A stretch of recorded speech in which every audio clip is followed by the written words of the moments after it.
তো সব বন্ধুরা আজকে কথা বলতে চলেছে শফিক অ্যান্ড ইয়াসিনকে নিয়ে। হ্যাঁ বন্ধুরা, তোমরা ঠিক শুনেছো, পল্লিগ্রাম টিভির ইয়াসিন আর শফিককে নিয়ে কথা বলতে চলেছি। তার আগে একটা জিনিস দেখাচ্ছি বন্ধুরা, দেখো এই যে দেখতে পাচ্ছ দুটা কাঁঠাল, এই দুটা কাঁঠাল দেখে না ভালো করে, এই দুটা কাঁঠাল দিয়ে তোমাদেরকে উদাহরণ দিতে চলেছি। দেখো বন্ধুরা, সেটা হচ্ছে দেখো পল্লিগ্রাম টিভির একদম জনপ্রিয় দুইজন অভিনেতা, ঠিক আছে, সেটা হচ্ছে পল্লিগ্রাম টিভির কে বলতো শফিক অ্যান্ড কে বলতো এই যে ইয়াসিন।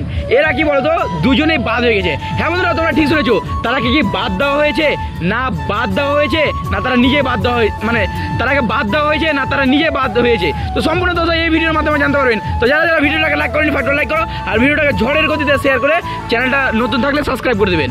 তো এইবার আমি কথা বলছি ইয়াসিন, তো তোমরা তো খবর পেয়ে গেছো যে পল্লিগ্রাম টিভির শফিক ও নিজেই বাদ হয়ে গেছে।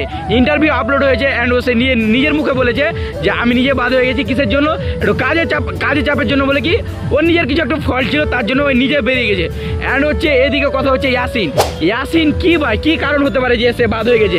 তার আগে বলি যে পুরনো যতগুলো মেম্বার ছিল পল্লিগ্রাম টিভির সব একে একে বেরোচ্ছে। যেমন রিয়া থেকে শুরু করে অনেক মেয়ে ছিল, অনেক মেয়ে বেরোচ্ছে, অনেক ছেলে ছিল, অনেক ছেলে একে একে বেরোচ্ছে। তার মধ্যে শফিক অ্যান্ড এদিকে হচ্ছে কি বলতো ইয়াসিন কিসের জন্য বাদ হলো। এবার তোমাদের একটা জিনিস ক্লিয়ার করে দিচ্ছি, সেটা হচ্ছে কি বলতো বন্ধুরা, যে তোমার উপরে যদি অত্যাচার বলতে বলে, তোমার মা বাবা বলে যে হ্যাঁ তুই দিন রাত পড়াশোনা কর, মানে যদি হালকা যদি ভুল হয় তার সত্ত্বেও যদি মারে, তোমাকে মারধর করে, অত্যাচার করে, তোমাকে সেটা কি ভালো লাগবে? সেটা ভালো লাগবে না। তোমার ওটার প্রতি ভালোবাসা থাকলেও কিন্তু তোমাকে ভালো লাগবে না। সেই রকম হচ্ছে ব্যাপার।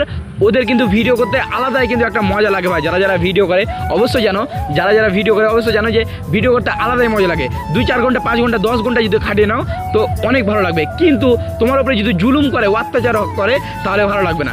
সেরকম হচ্ছে যে খবরস্থান থেকে, মানে অনলাইন জগৎ থেকে জানা গেল যে তোমার ইয়াসিনের ওপরে যখন ভিডিও করার পরে, দেখো আমি এই ভিডিওটা করছি 2বার 3বার 4বার 5বার করে কাট আউট করে ভিডিওটা করতে হয়, কিন্তু ও ধরনাও ভুল হয়ে গেছে। তার জন্য কি বলতো, ওকে স্পটে যেখানে ভিডিও করতো ওখানে ধমক দিত, বাট এরকম করে ভিডিও করে ধমক দিত, উল্টাপাল্টা কথা বলতো, তো সেখানে স্পটে কেঁদে দিত বা বুকে একটা আঘাত লাগতো। তার ফলে কি সে মনে করলো যে আমাকে ভিডিও জগৎ থেকে বা পল্লিগ্রাম টিভি থেকে বেরিয়ে যাওয়াই বেটার। তার জন্য কি সে পল্লিগ্রাম টিভি থেকে বেরিয়ে গেল।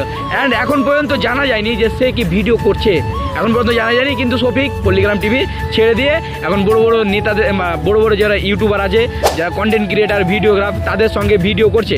তো অবশ্যই আই হোপ তোমরা সব কিছু জেনে গেছো। তো ভিডিওটা ভালো লাগলে অবশ্যই লাইক কমেন্ট একদম সাবস্ক্রাইব করে দেবে।